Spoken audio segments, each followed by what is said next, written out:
Welcome to the Homegrown Podcast, a place where we share the truth about food and farming from our kitchen to yours. I'm your host, Liz Hazelmeyer, along with my husband, Joey. Good morning. And together we hope to educate, inspire, and equip you in your pursuit of true nourishment. Today's guest is Shannon, and we are on number 5 of our Real Food Journeys. I'm so excited to talk to Shannon today and hear her story, and I know that it's going to be a super special closing to this first season of the Real Food Journey. Our pre-chat, I felt like I needed to just like press record because it was all so, Shannon, I'm going to use round 2 here. The same things we're just talking about. So I'm pretty excited. Yeah. Shannon, welcome to the show. Let's start out with a little bit of what we were just chatting about, how you kind of got into the homegrown community and how that has shaped your beginning of your Real Food Journey. Awesome. I'm really thrilled to be here. I have been big fans of Liz and Joey for a long time. A couple of years ago, so I didn't get into the sourdough train when COVID hit, but shortly after I did, because I have been gluten intolerant for 13 years and started realizing, hey, I might be able to tolerate sourdough and I'd kind of like to make it. So I did a Google search of how to make sourdough and your all's sourdough guide popped up. And so I found it, I printed it off. I got a starter from a friend and made my first loaves of sourdough, I guess almost 2 years ago, using that guide. And then I found you on Instagram and have been faithful followers, a faithful follower ever since. I love what you have to offer. I love the realness. And yet there's the realness and relatability, but then there's also this challenge. Like you keep challenging us forward in our thinking, in our application of how to have this real food journey. I now have my family drinking raw milk every day, thanks to you. Yes. And when my husband is like, that's $12 a gallon. Like, I know the struggle is real. But until you've listened to the amount of podcasts and research that I've done on this, don't knock the $12 milk. We'll sacrifice in other areas. But I've loved the what's for dinner, the what's for breakfast. I'm drinking Earl Grey tea. So I'm all in and just so grateful for the ministry that you all have to so many families. And you are making a difference in what you post and how you handle social media. I'm learning constantly. So your mission of homegrown education, it's working for me. I'm so honored to I don't feel worthy of any of those words. So thank you for that. That was so sweet and so kind. Yeah, that was just really, really so sweet. Tell us a little bit. I know you have this pivotal storyline in your real food journey that is very personal and very challenging. And I don't want to give anything away, but I want you to kind of start us in the beginning of that story and walk us through the different eras of timestamps, eras, if you will. So start us off there. So there are always multiple layers to any story, and it's hard to know where is the actual starting point of it all. But the event happened in 2019, and our life looked really, really good at that time. In fact, we were kind of living our dream in multiple ways. My husband is a pastor, and so he was pastoring this church that is growing and thriving in rural Scott County, Indiana. We lived just 1 minute from the church, which was wonderful and terrible at the same time. And we were raising 3 boys at home. I had left my job as a registered nurse to be able to come home and homeschool our younger boys and run a home-based business. And before homesteading was cool, we were homesteading. So we had 5 acres in rural Indiana and we had chickens. It was my boys' first business. So they were 9 and 10 and they were running a chicken business of selling eggs to people, and they were learning hard work and responsibility and diligence. We had this massive organic garden. We were following the Back to Eden method that we were super into with the wood chips and all that. We had amazing produce and we had this orchard and a pond and all these dreams. I kept talking milk cow and honeybees, and David's like, please slow down. But we were doing a lot of really, really good things. The problem was it ended up being too many things. And we were running ourselves absolutely ragged in this pursuit of being self-sufficient. Yeah. So what were your first kind of signs that you were heading into exhaustion? You were burning out? It's a great question, because there were signs and we ignored them.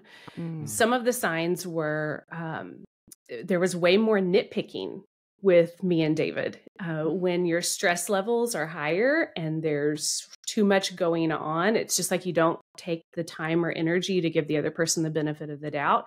So there was more easier irritation with each other, which would obviously lead to more exhaustion on the back end if things would escalate. David was feeling immense needs to sleep. And the church was going through growing pains, and church ministry life, that could be a whole other topic, is a stressful situation. It's wonderful and stressful all in the same time. But he was feeling the need to sleep a lot. And I thought he was being lazy. So here we are, he's got this full-time job that's fairly stressful at the church. And then he comes home and there's a homestead and there's fields to bush hog and coops to clean out and home repairs that need to happen. And I'm like, come on, we got things to do. We got to kick it. And he's like, I just need to take a nap. And I felt, oh, you're just abandoning me, or you just don't want to be around the situation. You're avoiding it. But hindsight, it was his brain saying, I'm about to shut down. I've had all I can stand. And if you don't take a time out, I'm going to take one for you.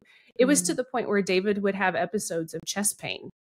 And we would, I used to be an emergency room nurse, and I'd take his blood pressure and give him some aspirin, and he would go to sleep and wake up the next day and continue with the grind. And we knew we were doing too much. We knew that our plate was too full. We had that discussion all the time.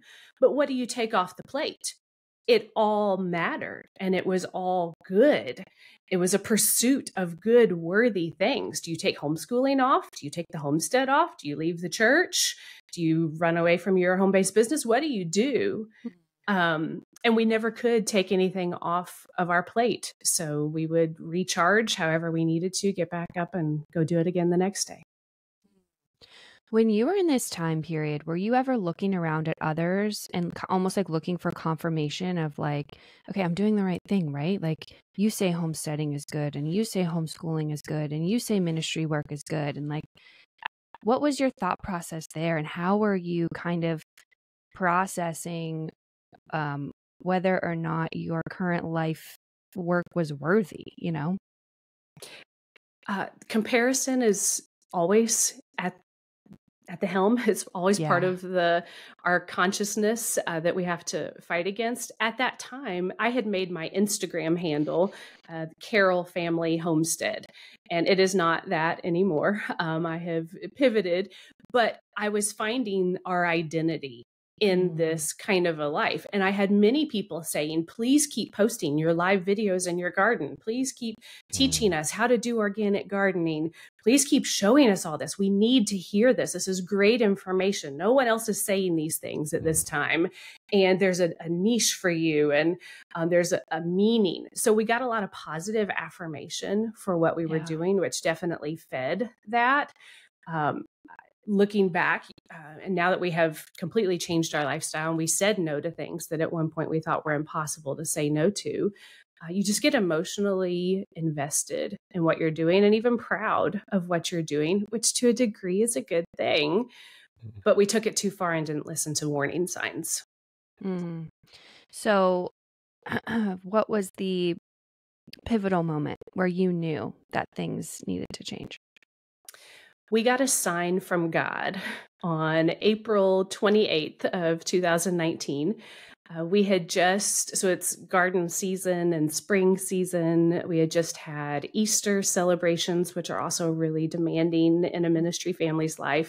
We had done a church directory the week before, which ended up being a little bit of a nightmare. And we had had a couple of arguments that week. It had just been an intense, rough week. And Saturday night, we went to bed. David was not feeling good. Sunday morning, he woke up really not feeling good, said his chest hurt, said he was having difficulty breathing, was feeling some anxiety, some sense of doom, poor coloring. And as an ER nurse, I'm like, he's having a heart attack. I know he is. And I said, we need to go to the hospital. But this is how strong our sense of duty was. He said, I can't go to the hospital right now. I have to go lead the service and preach a sermon. And so we got to church. I was so worried about him. This sounds ridiculous. I was so worried about him that I had gotten an EMT friend who attends there on board. And I said, if he collapses during the service, you and I will do CPR. Someone else goes and gets the AED. Someone else prays with the family. Like, hello. I mean, I should have just said, this is stupid. We're going to the emergency room, right? Wow, yeah. But we just, I think it epitomizes what our life was like. We just keep pushing and straining and striving forward because the goal is good. And we can never take a time out and never say pause and never take time to think about and check in with ourselves. Is this really working? So we went through the service. He actually preached an amazing sermon that had some weird parallels to what was going to get ready to come. But after the service was over, he went and sat in his office and he said, I think I'm ready for you to take me to the ER. He said we had time to change clothes. So we went 1 minute home and changed clothes. I was doing the master cleanse at the time, and I won't ever do again. But in the middle of all of this, I was doing that. So I got my supplies and he let me drive to the emergency room, which was about 30 minutes away. And that was another sign that he was not doing well, that he let me drive. He's not a big fan of my driving. I get places faster than he does. So we go down the interstate and I'm talking with him and engaging with him. And he tells me my eyes are starting to get blurry. No, I can't get to a hospital fast enough. If I stop, it was just awful. So I kept talking, trying to keep conversation alive. And about halfway to the hospital, he's not responding to me. And I look over, I'm like, David, I'm talking to you. And he just is gone. He is sitting there with kind of tongue hanging out, eyes drifted off to the left. And I'm driving 90 miles an hour down the speedway and I'm shaking him. David, wake up. And there's nothing. So I pull our minivan over to the side of the road. I call 911 as I'm running over to his passenger side. I lay him down. I feel for a pulse and for breathing, and he has both, but they're really spotty. It is not strong whatsoever. His eyes are open. He's staring off into space. He is completely non-responsive. I'm doing sternal rubs. I'm doing everything. It took 10 minutes for the ambulance to get to us. And I'm standing over him on the side of the road. And at one point, I think I kind of get out of the adrenaline rush of the whole situation. And I'm like, I'm standing over my husband on the side of the road and possibly getting ready to lose him. Is this how it all ends? Is this it? Right now, he's going to go. And this is it. It can't be. And I screamed and cried and prayed. And finally, the ambulance got there. And he kind of came to a little bit, but was extremely confused. They put him in the back of the ambulance, and I followed right on the heels of the ambulance all the way to the emergency room, not knowing what I was going to find when I got there. He was awake. He was still clutching his chest. He's a very logical, driven, he does not have emotional outbursts. This was all just so strange. And I expected to immediately see heart attack on the screen. And all the tests started coming back and his heart numbers looked perfectly normal. I'm like, this is weird.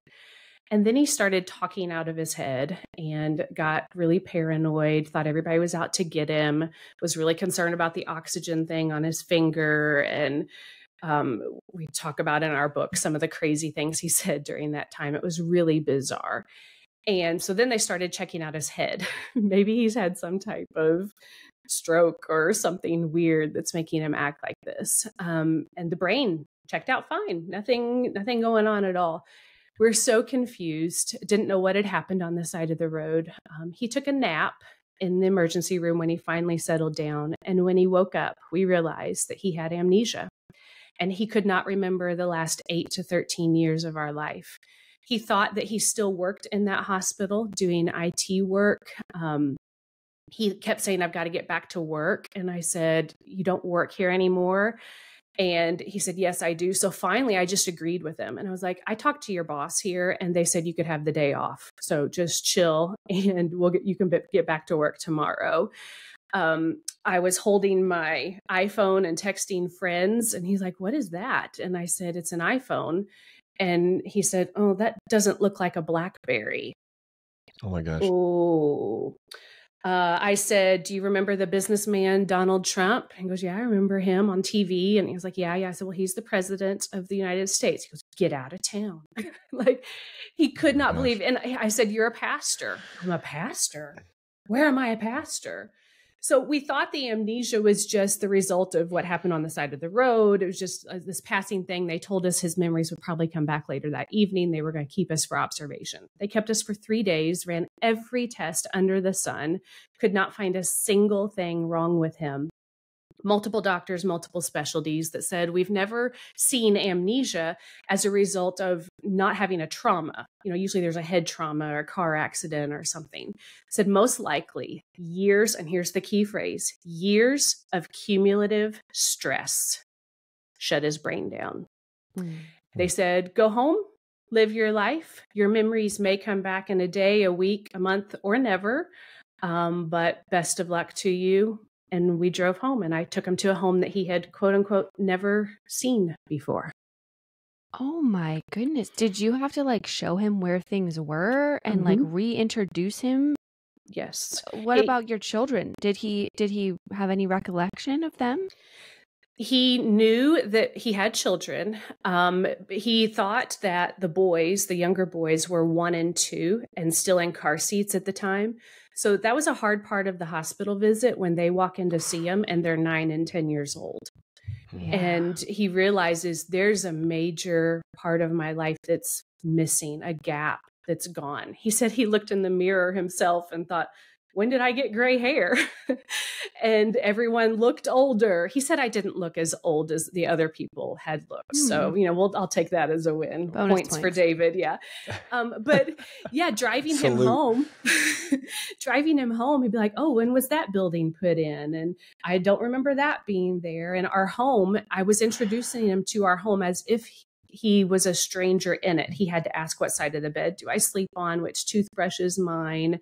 I asked, can you help put dishes away? And he's like, if you tell me where they go. Didn't know the dog, didn't know the house, the environment.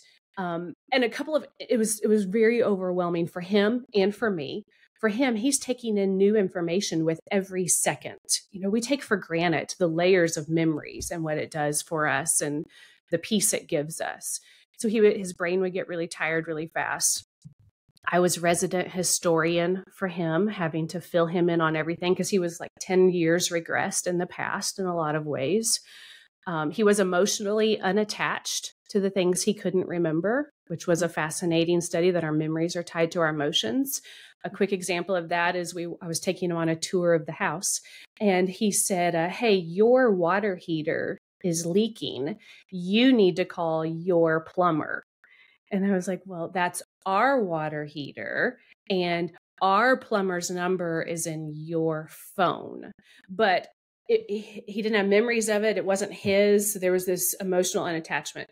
The other aspect of that was he was extremely critical of our life and our lifestyle in a good way. It got overwhelming and it got hard, but he's like, why do we have chickens? Why was I worship pastor and senior pastor? Why are you and the boys on devices all of the time? Why are we trying to manage this massive house and this massive homestead? Why don't we take vacations? Why? Like, he was this outsider looking in on our life. And for the first time, we were able to evaluate our life and our lifestyle without an emotional attachment. And that was a game changer. It is a game changer. Were there any, what did those conversations look like? Were there any times where you're like, wait a minute, you got a point there. Yeah, we should reevaluate that. And did you agree with him? And what unfolded after that? Sometimes I would get defensive. A lot of times I found myself reminding him, well, we chose chickens because you wanted them. And he's allergic to poultry, by the way. He can't even eat poultry. So he's like, but I'm allergic to poultry. I said, but you wanted the boys to have a business and to understand this. And so it was your idea. And I found myself saying that it was because of him and how he used to think in the past that we chose XYZ. And then one day I realized maybe this is God giving us an opportunity to not make decisions based on the past. And maybe I should stop filling David's mind with why he did all the things he did before and let him just have this clean slate, this new perspective in our life. So there was a lot of explaining. There was a lot of defensiveness. He would say, why do we have this? And I would start to kind of feel like it was going to be taken away from me. No, we like this. This is who we are. This is what our identity is. There was a big struggle with the church because he didn't remember the church or being a pastor. And he's like, how can I ever go back to working in that environment if I don't know the people? Like, but those people have carried us. They are our community. They're our life, and it's going to be taken away. Lots of really tough discussions. In the end, it was the wake-up call that we needed. I mean, if you've ever needed a sign from God, we got the sign from God. Yeah. That moment of me being over him on the side of the road, thinking I could lose him, shifted a lot of things and put a lot of things lower on the priority list than they had been before. And I'm so grateful for what our life looks like now as a result of this objectivity that he had. So how long did his amnesia last? It lasted 26 days. In the emergency room the first day, one of his questions to me was, do we ever go on vacation? And I said, well, you're given 4 weeks of vacation a year from the church. And we took 2 of those last year, but they were business trips for me. So no, we don't take vacations. And every day he'd say, we got to get away. We've got to get away. I've got to get away. And looking back now, I see it's because he was the odd man out in our world. He was the one who didn't know what was going on when we were all in the know. And so if we could go on vacation, it would be a new experience for all of us and put us kind of on some level playing ground and get us out of this, it'd be a neutral environment. But the fact that he kept talking about a vacation, I thought something's going to happen on this vacation. And I hoped it would be the healing of his brain, but I had no idea. And some friends gifted us a week in Florida, and we went down there and we had some really tough discussions that week. At one point he said, I don't know who you are. And I said, well, I really don't know who you are either. You have to think in 10 years, we grow, we evolve, we change in who we are and our understanding. I wasn't gluten-free prior to this 10 years. I wasn't using essential oils. We were using Tide detergent. And so with amnesia, he's like, why don't our clothes smell like Tide anymore? Why don't I have the same toothpaste I used to? And we were in a supermarket in Florida and he wanted to buy sunscreen. And I was like, you can't buy that sunscreen that you used to always buy. We don't use that. We use a mineral-based sunscreen. Why? And I said, and my pat answer for everything at the time was, it causes cancer. It causes cancer. He goes, I don't care if it causes cancer. I don't want to be sunburned. And, this whole discussion. And so I was present in my, progression of myself for 10 years, but he was back 10 years. There's a big gap there that we had grown. And so we had a big big brouhaha about this, and it was really awful. The last day before we were to come home, he got up early to have some devotional time by himself, sitting out on the balcony and watching the waves come in. It was about 6:45, and when he finished, he said he closed his Bible and he stood up. And when he stood up, he became everything went dark. It's like he couldn't see. He said it was kind of like when you stand up too fast sometimes and things are fuzzy, but it lasted for a while and it was pitch blackness. So he held onto the railing and he thought, am I going to become blind now too? And then he said he felt this intense tingling sensation, like when you hit your funny bone, but even more than that. It started on his head, went all the way through his body. And this is so unusual for him to talk like this. He said it went all the way through my body, came out my toes. And when it left, my vision was back. And I was thinking about the church. His memories had been unlocked miraculously in an absolute instant. And he ran in to me, and I think I was scrolling Facebook, and he goes, Shannon, I'll never forget his eyes. I think my memories are back. And I'm like, are you kidding me? He goes, why would I kid about something like that? Ask me a question. Ask me a question. And I couldn't think of a question to ask. And finally, I thought of something that he wouldn't know that we had talked about during amnesia. And he answered it correctly. And we just sobbed like babies. His memories had been returned in full. He remembered pre-amnesia. He remembered during amnesia. He remembered after. It took about 2 to 3 months for his brain to heal and to put all the pieces back together. But yeah, his memories came back in an instant. What a wild story and such a strong testimony. I mean, like, I'm over here, I got chills. I'm trying not to cry. Like, that's so powerful. And my goodness, I mean, the fact that you I'm so happy so many people are going to hear that story. I mean, it blows me away. So in the midst of the time that you had the amnesia, so memories are blocked, we'll say. Happy to hear they came back, and there was a lot of like nothing habitually that you'd been doing on a regular basis, no routines, no lifestyles, nothing was safe because he was questioning it all because he had to, right? What do you feel like some of the lessons in that period of time that you might have learned were? Yeah, nothing was safe. And that got exhausting after a while to have to evaluate literally every aspect of your life. One of the major lessons was that we were doing too much. And we were involved in too many things, and we had to let some things go. The kind of the end of the story is that after taking a couple months after his memories came back to really evaluate, we came up with 5 life-changing lessons. But one of them was that we needed to move and we needed to downsize and we needed to sell the homestead, which that was our identity. And there was so much pride and joy there and so much hope and a future. To let that go there was a grieving process with that.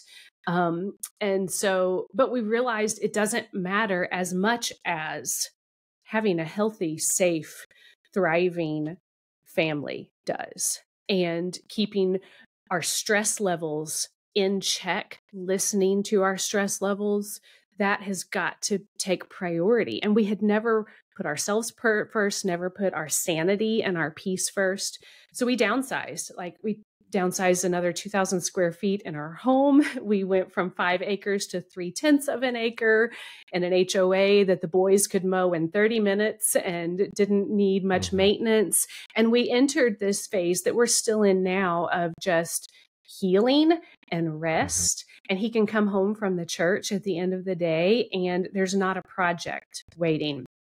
And he can truly rest. We can go out as a family. We can take a walk together. And there's trade-offs. There are pros and cons. It's affected our real food journey. But yet I have zero regrets because we now know how to live a way that is peaceful. I have a metaphor that I've used in a much less extreme way that you've experienced in real life. And every now and then, on a regular basis, Elizabeth and I are anti-clutter. in our home. And that's just that we like to purge on a regular basis, just things that accumulate. And anyone listening to this, I'm sure, especially you, Shannon, can identify with. It's easy to accumulate stuff, and you'll look around and you'll be like, man, what are we doing with that? I mean, why is that even here? And we will every now and then, sort of like in a spring cleaning kind of way, although it's not really a time of year that we do this, or it's not even pre-planned, but we'll get a dumpster and we will offload a bunch of stuff. And when you get a dumpster dropped in your driveway, nothing is safe. Nothing is safe. You look around your house, you're like, you want to maximize Should this the dumpster. fridge go? Should we get rid of that fridge? It's like, man, televisions, maybe it's time for them to go, right? You're looking at like decor that you've had that's dusty. You're looking at everything. You're opening drawers. I mean, nothing is safe. But I would say that it's also easier when you have that dumpster in the driveway to make decisions on things that you wouldn't have otherwise. This is a really terrible example of what you went through, because I in no way want to compare your husband's amnesia to a dumpster, but in a way, you had a lot of lifestyles and habits that you would have at that time been like, I don't know why we would get rid of this. And in that time, you would look at them and say, man, these are all very good, healthy things. And even for us to look into that picture from 1,000 feet away and say, man, homestead, that's good, right? Chickens, good. Kids learning business, good.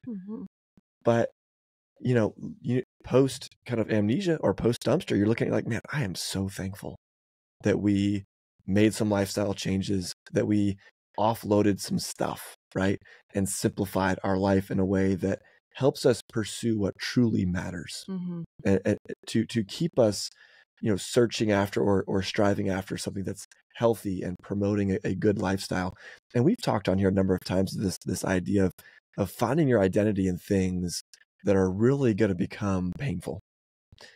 And it's so easy to have this mimetic desire of what you might see on Instagram or what you hear people talking about, and to feel like that's where fulfillment lies, and you can work and work and work and work and work.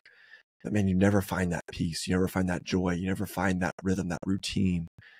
And man, your story is such a better version of that. So maybe I should change the analogy from the dumpster to the amnesia, but it's a real thing. And I think it's a good potential habit for us to get into on a regular basis, not to go buy a dumpster on a regular basis. That's a whole other discussion, but or to, obviously inducing amnesia wouldn't be the play either, but for us to every now and then pause and just take inventory and to steward our life in a way that's pursuing, an objective, to maybe pause and identify what are our objectives? What is our mission? Where are we heading? And what is it in our life that's helping us get there? What's maybe holding us back? And I truly believe that, a full life of, family and nutrition and wellness, and there's so many things you can pile up, and we got to do the best we can with what we have. And so talk to me about your real food journey. Okay. So maybe prior to the homestead, and as we get into the homestead, right? Because it sounds like your real food journey may have led you into this. I'd love to know the kind of like pre-homestead era real food journey, the homestead era, and then the post, and kind of the things that have occurred, the milestones within that timeline. Sure. One comment on what you were talking about before is that we learned that the enemy of the best is often the good. And so many good things become elevated above the best things. And there are very few best things. There are a lot of good things. And so we can talk about at some point the process whereby we determined what is the good and the best. But and we literally did bring a dumpster in when he had amnesia, and we cleaned out his garage, which had been used for a chicken hospital. And he could not understand why that had been allowed to occur.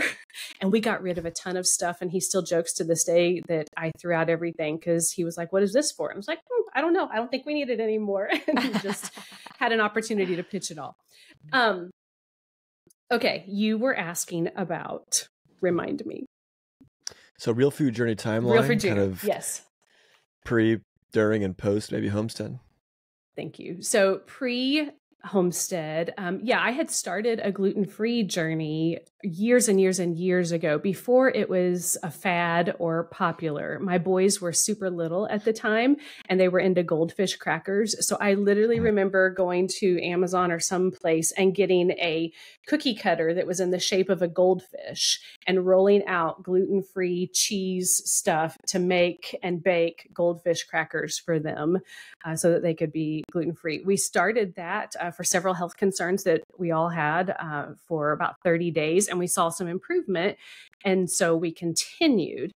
Now understanding that it's not a gluten issue, it's how modern day processing of wheat happens that our guts struggle with.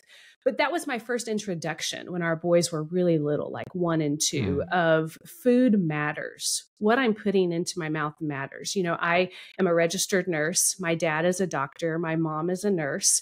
And we were really good at knowing how to treat disease, but we did not know how to stay well and to improve our general everyday wellness.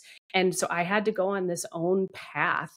So being gluten-free opened my mind to that. But we still, did lots of packaged things and a lot of cereals and Hamburger Helper and that kind of thing, because it was easy. For sure. Mm-hmm. And then we get to the homestead and I'm introduced to canning for the first time. And I had an older lady live down the street and she brought me into her home to teach me how to can green beans in a pressure cooker. And I loved that we could get so close to our food and enjoy it like that. There's nothing like going out and collecting eggs and then frying them up right there and making your own bread and then having canned pickles for lunch that you picked, you weeded it, you were involved in every aspect of it. We had fruit trees and I remember just peaches galore from these trees. They were delicious. So the whole homesteading journey, I think, opened my eyes to the value of having local food and getting as local as possible and having as much control in the process as you can. And then post amnesia, post homesteading, we come to this, tiny house on a tiny lot. And we did find out we could have raised beds. So we have some raised beds where we can grow a few things. And we have bought some fruit trees that separate our neighbor's lot from ours. And we're hoping that they get bigger this year. But there's a lot we can't do, and especially to feed and sustain a family like ours. So I had to learn that homesteading, I think the thought is I have to be self-sufficient. This is the general thought. I have to be self-sufficient in every single way in order for it to count. Count for what? I don't know, but I've got to have my huge farm. I've got to milk my cow. I've got to make my bread from scratch. I've got to can. I've got to do it all. And what this season has forced us to learn is that community is a huge asset and a huge blessing. And I think you've had some guests that have talked about this before. But we have some amazing friends that God brought us after we moved here that live on 8 acres and have a desire to homestead, but they run their own business. They're super busy. They don't have kids at home. So they've allowed us to partner with them. And we have a huge garden on their property that we help maintain. They've got chickens and my boys we went and cleaned the coop yesterday to take care of the chickens and we get eggs from that. They have some milk cows that are getting ready to calf and have milk. But I found another local dairy farmer where I can get my raw milk. And so there are ways to access all the things without doing all the things. And that has been a huge shift in my mindset. Instead of selfishly depending on myself to have to attain and do it all, which it's never good enough. It's never enough.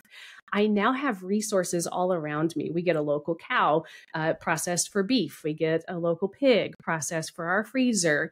We have friends who do meat birds. And so I'm able to access local things. So many resources are out there if we just look for them and find them and tap into them. I am super curious if you can if you can share this, what is the financial implication of raising it and having a homestead and doing all the things versus being in an HOA and buying local good food? Did you find that it shakes out pretty equal, or is it completely unequal? How do you guys navigate the financial side of your real food journey? I think it cost more when we were doing it all, to be Oh, wow. honest. I mean, we had to have a tractor. And Yeah. so that's a payment and maintenance and oil and all the things.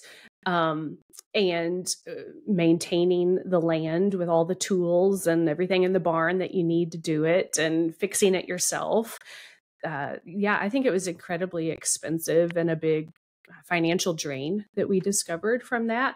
I am paying for things now. You know, we joke about the $12 milk but I am getting eggs for free because we are putting sweat equity into Yes. maintaining it ourselves. And, you know, our friend has a freeze dryer, so we could use hers if we wanted to. And it, I don't think, I think we spent more money when we were doing it on our own homestead than now kind of farming it out, if you will, and accessing local resources. Mm-hmm. Yeah, that's interesting. It's something I don't hear enough people talking about. And that's something I always think about. Like, if we have future aspirations to have land, there's got to be so many costs I'm not even considering right now. Yeah. And not to say that's not worth it. And not to say that you can't also be profitable and maybe you do produce enough to like sell to other people. So it kind of shakes out. I know people who are like, I'll raise pigs and like I'll sell them, but it basically covers the processing of my own meat. So it kind of shakes out equal. But it's all very nuanced and specific to your family. And if that is not what you were doing, and now you found a way to access beautiful food in a communal network, right? That's also another amazing way that us folks in the suburbs can embrace this real food and embrace natural and embrace whole local nourishment. So I love that. I'm curious, you mentioned kind of 5 big lessons that you learned, and how would you guide someone who feels like maybe I am in a position to just put it all up on the chopping block and decide like what is really right for my life right now and what should I maybe let go that is good but not best for me? David said we put so much on the table that the kids started to wonder if they were next. So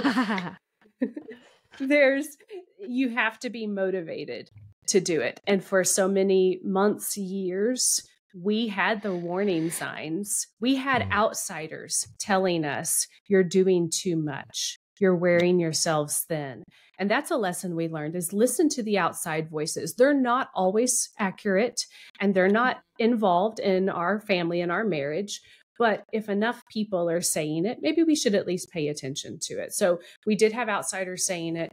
And we did have warning signs that we didn't pay attention to. So the first is just to really assess, am I there yet? Am I truly ready to make changes? Because making changes is scary. And what you get to is the root of our identity when you're making changes. We have our identity in all the stuff that's external.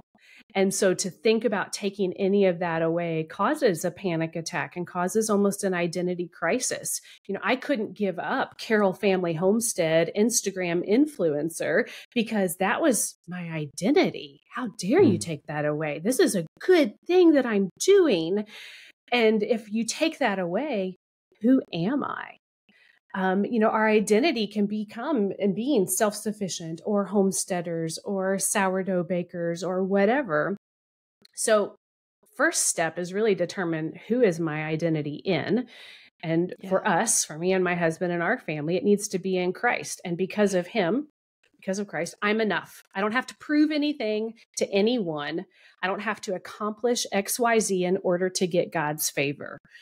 So that's taking it really down to the bottom layer. And there are good things that we're doing and good things we will pursue, but they can become an idol if I put too much worth and effort into that thing to make me happy, to give me props, to make me feel like I've got a worthwhile identity. So first step number 1 is really grapple with your identity, and where are you placing your identity?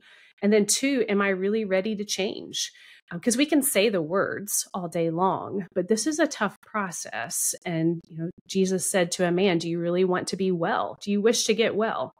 The wellness is there. The opportunity is there for healing, for a new life on the other side, but it's going to take work. It's going to take personal responsibility. It's going to take shaving away at things that were painful. So are you really motivated to do this? Well, we didn't have a choice. Like it would be insane for us to continue the life that we had pre-amnesia after getting this huge sign from God. So we took time.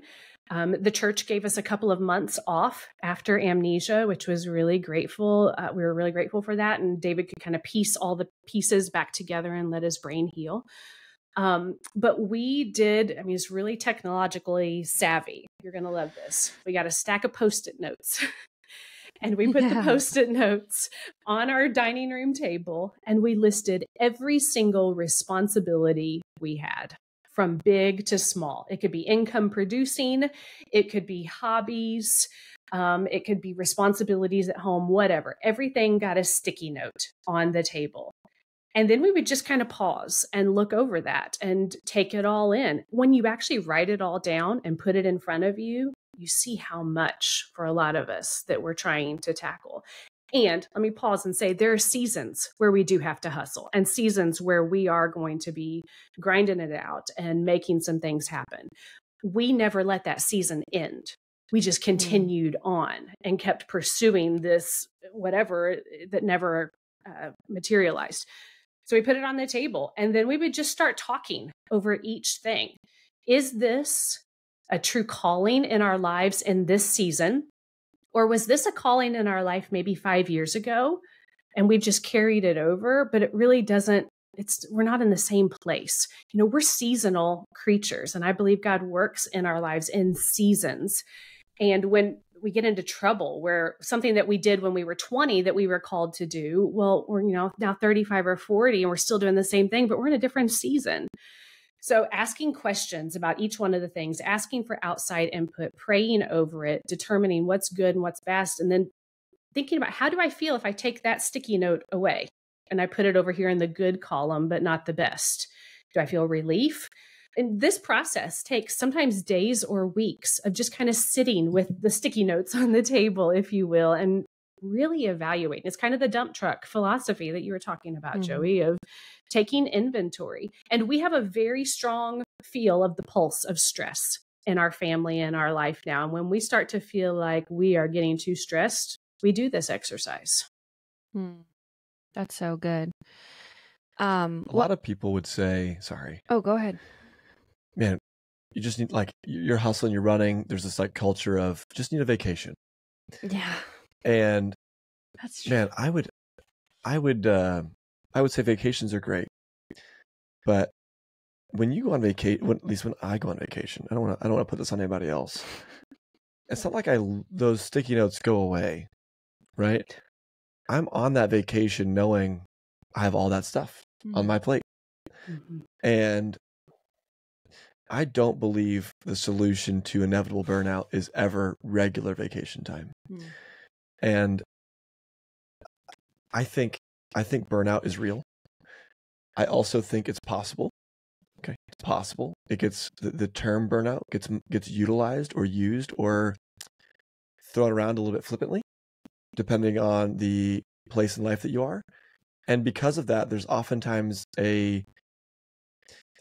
people that want to act like it doesn't exist. And so I think that that's kind of where the danger lies in this idea of burnout, is that if you're like, man, these kids these days, they're all burning out, and back in my day I worked yada yada, right? And that's the danger. Yeah. Is because you want to act like it could never happen to you until all of a sudden you're in it, and then you're in denial and you don't want to act like it's there. And so I think the Post-it idea is brilliant. A regular, let's lay it out on the table. Like, what is our job description? What is our life description? What is our current family job description, if you will? What is What are our duties, our hobbies? Let's lay it all out there. And what are some things we could trim away that would make our life better? And I do believe a big post at the top of like, where are we going? Yeah. Right. And which one of these post-its is maybe pulling us away from that? Mm-hmm. It would be a powerful, regular rhythm to get into. Anyhow, Shannon, brilliant lessons learned here. I'm eating this up. I dig it. I'm about to take some of this stuff to my office, next week and just start putting post-its on the tables.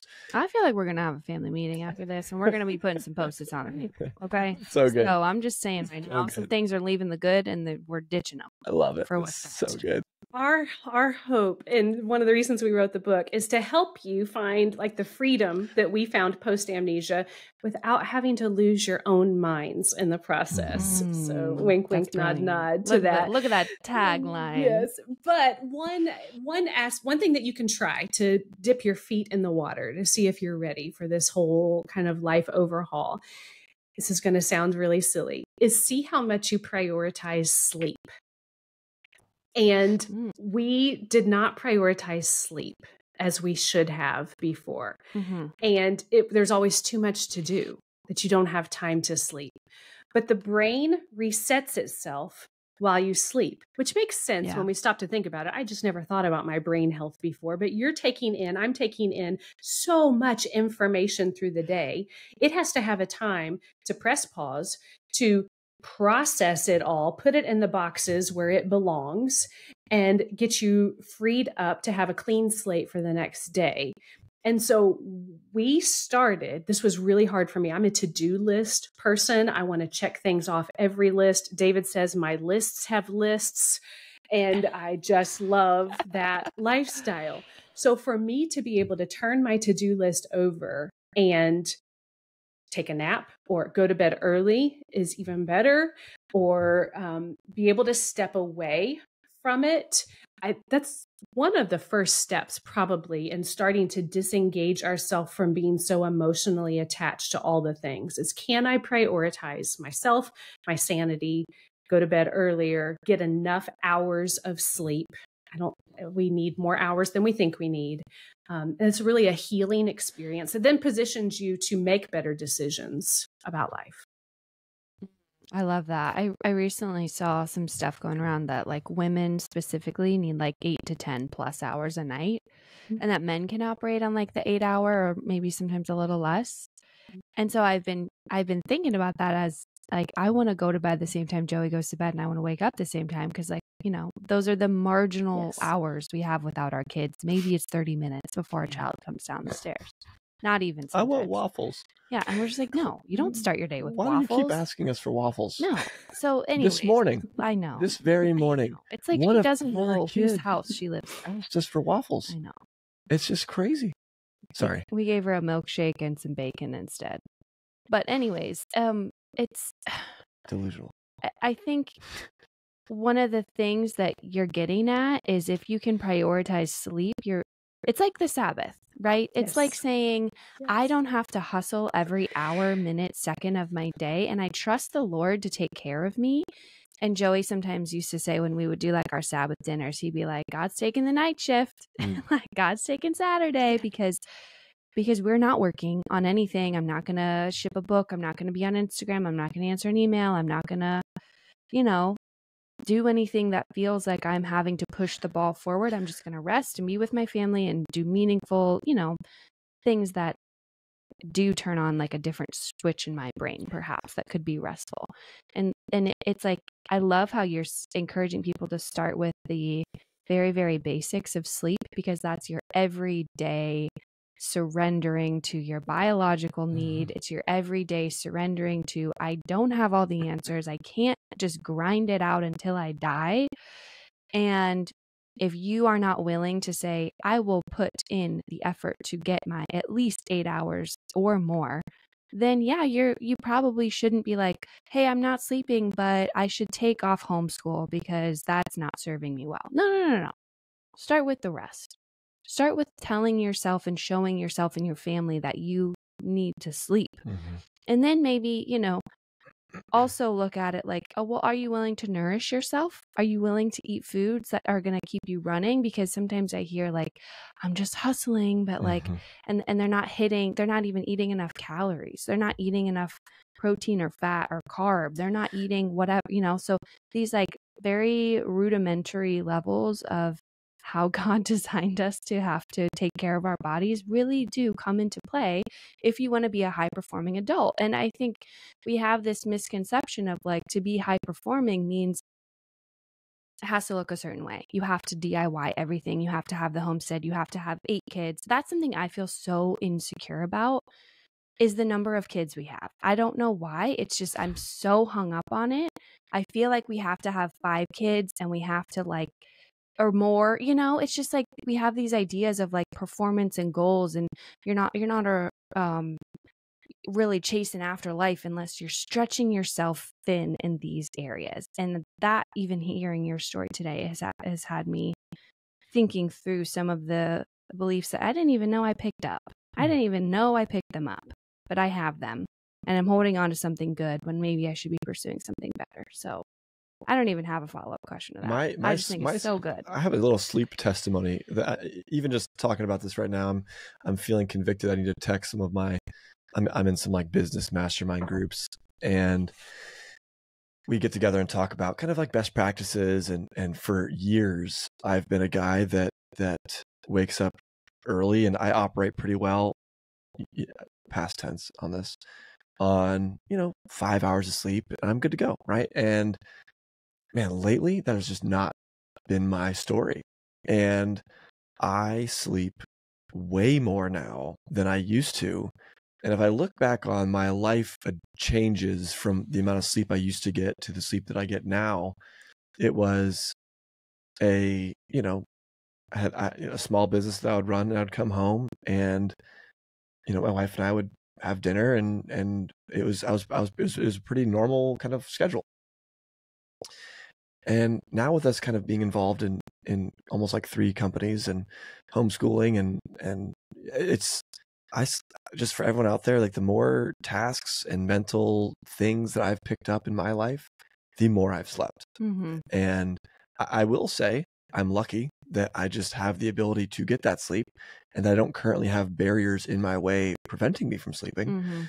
But man, I'm going to bed at 10, waking up at like 7:30 at the latest, 7 at the latest. And so that has kind of been my schedule lately. And that's like that's like 9 hours of sleep a day that I'm kind of getting. And I'll tell you, it's not like I'm waking up and I'm exhausted, but I'm certainly not waking up being like, man, I'm like overslept. I totally could have slept more if I wanted to.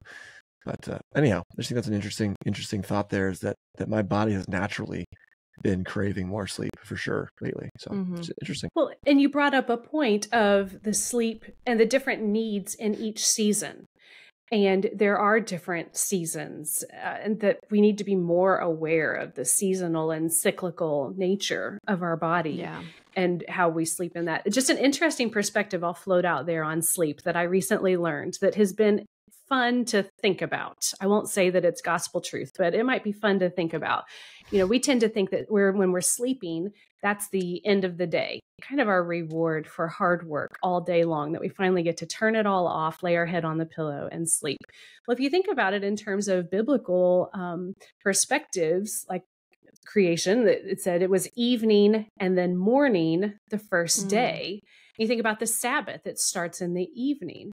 I just wonder if God's day starts in the evening, and what a gift for us to approach the start of each day with this surrender, like what you're talking about, Liz, of I'm just surrendering myself and going to sleep. And then when I wake up, we'll continue the day after I've had this gift of being able to turn it all off and then depend on him to help me with the hours that I'm awake. I don't know. It's just kind of a fun thought.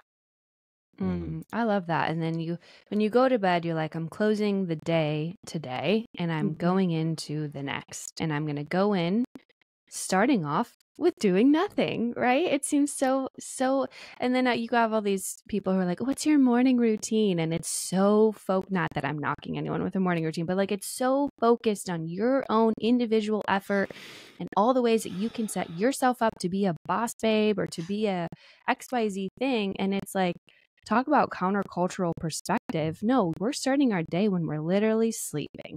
You can't do a thing. Your body is subconsciously working out, cleansing, healing, and you don't have any cognizant control over that. And what a beautiful reminder of how big our life truly is, aside from just what we can accomplish with our own little brain power. So I love that. I think that's a great perspective to have. Shannon, we wrote a book. I want to get into that, but right before we do, I'd love to talk through some.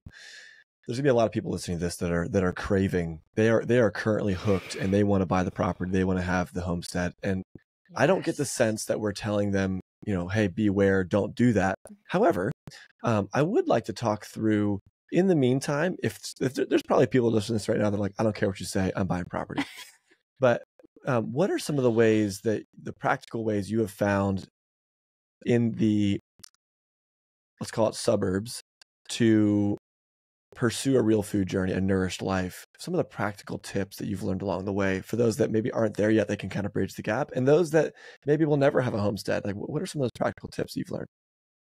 I'll start by saying, in full disclosure, I look on realtor.com every day for the perfect piece of property. And, we were over here on the pendulum, and then we swung to over here, and it worked for a season, but we're definitely feeling the nudge to get a little more space and not go to where we were before, but even out somewhere. So it's a good desire. I have nothing against that desire. I think it's an excellent movement that people are wanting a little more land, a little more self-sufficiency versus dependence on government or whatever that doesn't have our best interest in mind. So I am 100% in favor. But in your all's life and our life, it's not practical in every single season that we're in. Mm-hmm. But that doesn't mean if I've not obtained this, that I should just give up, or I'm not good enough until I obtain this. There are still creative ways to obtain this real food journey. One of them, as I mentioned before, is find a friend that has a little extra property that you can go and help them garden and take your kids over to weed. And so when we collect a harvest, say we're out there and we've got bushels of tomatoes, one of us, me or the other wife, will take it home and we'll can it up. And I get half of the cans and she gets half of the jars. We divide it like that. And if she's cooking green beans and canning them up, she saves half for me and half goes in her pantry. And it's a really beautiful way. And I know there have got to be people out there that have an acre of land and would love to have you partner with them. And the community and the camaraderie is so, so beautiful. We get our eggs from the homestead, but just 30 seconds up the road, there's a little farm stand where they get local eggs and they don't cost much. And, we found, I think after listening to your podcast on raw milk, I went to, is it realmilk.com? And put our zip code in and found a dairy farmer that he's about 20 minutes away. And I love him. And I love every week texting him my order and going and picking it up. And I see his cows and I know I'm supporting his business. It is beautiful. Don't knock my $12 milk, because I am emotionally invested in that whole process and what it does for my family. I've found through people that you've had on some excellent sources of flour that I can get and have shipped in. And so I know that I'm making delicious and amazing, nutritious sourdough bread. I can go to farmers markets in my town and support local farmers. Really, there are no obstacles. So the dream is good, and I'm supportive of the dream. But I want people to really evaluate before they bite off more than they can chew. It's not all Instagram perfect life. It's a lot of hard work, to maintain and take care of all the animals all the time. It's a lot of money. It's a lot of investment. And so if it's a season of life where you've got the green light for that, by all means do it. But in the meantime, don't be discouraged and don't think I'm a failure or I'm not good enough because I don't have this. We have all the tools that we need right here, that can help us. And I don't feel like we are lacking in any way whatsoever on our real food journey. I don't have a gas stove. That does really tick me off. I want a gas stove so bad. Like, we have a gas stove and a fireplace on our list of must-haves in whatever next house. But I make do with what I have. And I have good friends that have gas stoves. So if I need it, I go over there. Find local meat farmers, and like, the resources are there if you look for them. That's so good. I wrote down just this idea of we're stronger together, and we implement this in our lives. We don't have any friends that have a homestead nearby that I'm aware of, do we? But we have our in-laws, both my parents and Elizabeth's parents, that are within driving distance of us. I think that's important. We're stronger together. They are nearby. We have family that live on our street. And as a result, there's some compounding effects that are happening there. An example would be that when we want to do a garden, when we have that capacity to grow and raise vegetables, we didn't do it last year, did we? Okay. We did pots on our back porch. Yes. True. But we have Elizabeth's parents literally look at us and say, yeah, the more of our yard that you grow in, the less I have to mow. So they're like, have at it, right? And there's a we drive our kids over, we go tend to the garden, we're at Grandpa Mimi's house, we get to see them, have tea, and sit on their it's like it becomes a visit. There's more going on there than just the dream of frolicking through our meadow of our backyard. We're not there, right? But we do have the ability to utilize our community to make some of these things a reality, even though we don't currently have it all, to ourselves. Yeah. And so, finding those resources that are nearby, and you're kind of piecemealing some stuff together, and that I think causes you to prioritize. So you're gonna, it's almost like another sticky note practice with your real food journey. You're gonna say, what's at the top of my list of nourishment? And if you're looking for dairy and eggs, and meat, maybe prioritizing those to kind of start with, looking into some protein. And then some other stuff will fall into place. For us, if we're going to Kroger, which we do go to Kroger sometimes, we might go to the organic vegetable section, find a few things there, and, our toilet paper and paper towels or whatever else that we might get from Kroger, right? And so we're not 100% sufficient, but we definitely prioritize the things that we have nearby. So anyhow, I love that. Shannon, talk to me about this book. So you and your husband, David, wrote a book together. Is that correct? We did, because after walking through amnesia, and we were pretty public on social media about our journey, and then people saw the changes we were making, and we had those life-changing lessons about community and the benefit of community, a life-changing lesson about a clean slate, and what amnesia did to our marriage was pretty incredible. The stress reduction, suffering, we learned about suffering, and that we need to really develop a better theology of suffering because it's going to happen. And then the book is titled One Thing Remains, because there was one thing that David did not forget. And so those were our life-changing lessons. And we thought, we never set out to write a book. This was not on our life's goal to do this. But when you also don't hear of very many people going through amnesia, and we recognize that is a very bizarre story, especially when there wasn't an actual trauma to the head.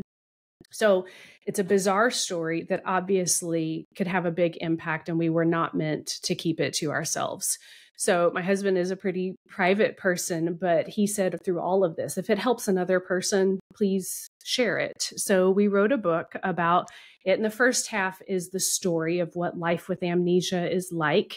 And it's pretty comical. We both think that they should make a movie of the story someday. We've picked who we want to play each of our parts. So that's the first half of the book. And then the second half of the book, there's a chapter on each one of the life-changing lessons. And we both wrote it. So there's sections in my voice and then sections in his voice. So you get both of our perspectives. We didn't know that the other person was going through what they did until we wrote the book and we read their parts of it, which was really, really fascinating and a healing process for us as well. So that is the book. It's an easy read. It's called One Thing Remains. And then I have written a 7-week guided Bible study that goes along with the book, so that you can kind of take it. It's no longer my story, but it becomes your story. And you get to walk through scripture and other exercises to develop your theology of suffering, to walk through this stress versus rest and really internalize it and make it your own. And it's been a beautiful thing that's been received by people. So there's the book, the story that we never thought we'd tell. You know, David and I wrote the book together, and I'm so grateful he was willing to share his story. And then afterwards he said, you know, I really don't have time or margin to keep telling my story. I need to focus on my church work and those other things, which is another example of deciding what's good or what's best. And so he commissioned me to be his spokesperson and share, but the book is written by both of us. And I think it's a huge blessing to a lot of people who read it. I love that. I'm sure it is. Anywhere you find books, where would somebody pick this one up? Yeah, Amazon is probably the easiest place, but it's anywhere that you find books. You can order it. We've got links on my website, which is shannonlcarroll.com. So yeah, it's out there anywhere. So good. Anything else? I know that we had one little bullet point of, as we wrap up here, how you handle when your spouse has different opinions on your journey, right? And I know you kind of talked about this previously because you had a lot of questions of why not this toothpaste or why not this sunscreen? So any lessons there that you can share with our audience for folks who are like, listen, I'm all in, but there's some tension in my marriage or my relationship. What nuggets of wisdom can you share with us on that?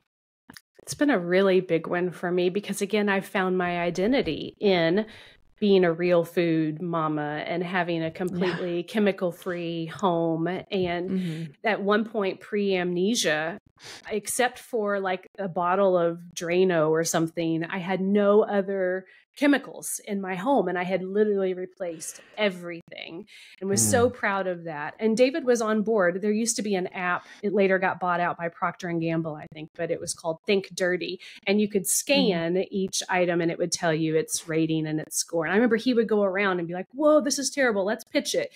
And so he was on board with all of that.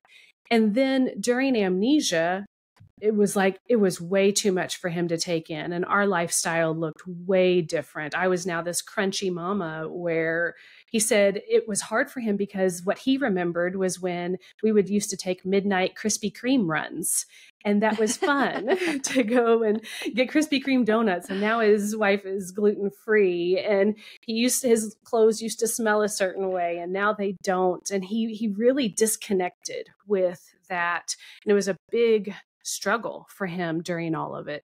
So then afterwards, when his memories came back and we're trying to settle back into what life looks like, it was still a little bit of a struggle. I think that he found his voice in a way, maybe, and he was able to say, I really like this product I always used, or whatever. And before, I would have thought he was the worst person on planet Earth and that he was not being supportive of our family's goals, and he must not love us, and he must not care about his health because he wants to use Gillette shaving cream or whatever the case may be.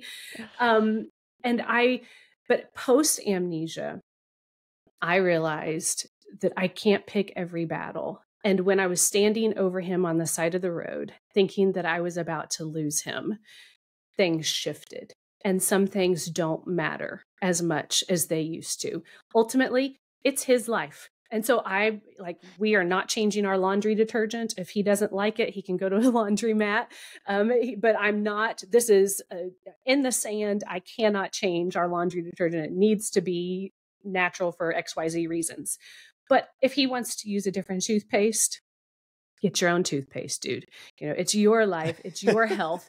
It doesn't reflect anymore on me or my values. He's just in a different place in this season in some of those little areas. So I've learned some things are non-negotiable. Absolutely. And he's on board with the non-negotiables. But the little things, I got to let it go. It's just not worth it in the grand scheme of things. And maybe he'll be in a different season in life and he'll want to switch something later. And I'm all for that, but it's not worth harping and nagging and trying to make him be something in my image. That's good. I like how you answered that by explaining how you have changed your perspective on it and not necessarily like, this is how I've convinced my spouse to be exactly what I want him to be. I know the questions I get a lot are like, how do I convince my husband to do what you're doing? And I'm like, you can't. I don't know, because my wife certainly didn't just like, trick me into, hey, gotcha, right? It didn't go that way. So one night, that's a really good point. Someone from church dropped us off some food while he had amnesia, and they brought a quinoa dish. It was a Mexican quinoa dish with black beans and cheese, and it was delicious. And I remember so distinctly, he walked over to the dish and pulled back the lid. He said, "What's this?" And I said, "It's quinoa." And he said, "I don't care what you tell me I ever used to like in the past. I promise you, I did not like quinoa. I am not eating this, and I'm going out for a burger." He said, "Don't ever fix quinoa again."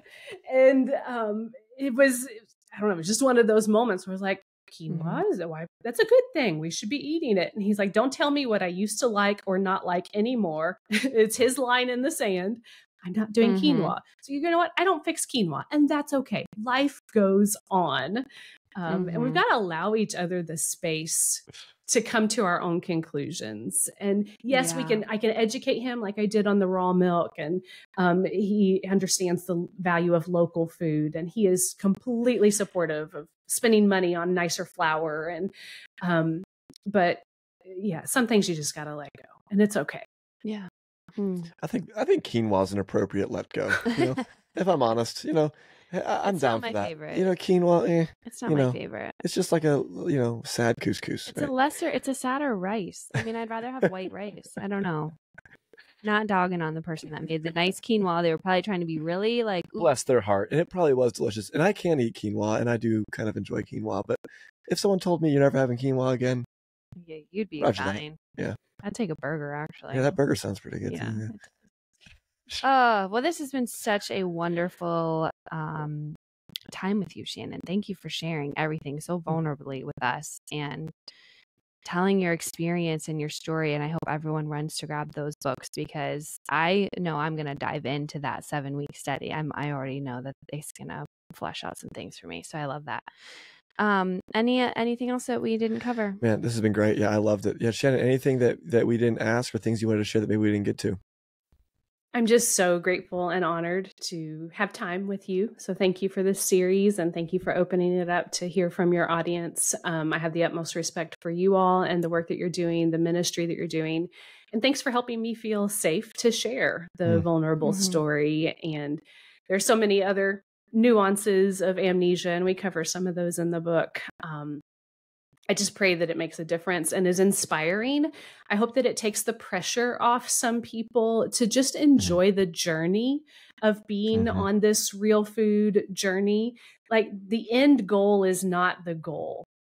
The journey is so valuable. And I saw when he had amnesia how much growth and change we had in our family in 10 years. And it's massive.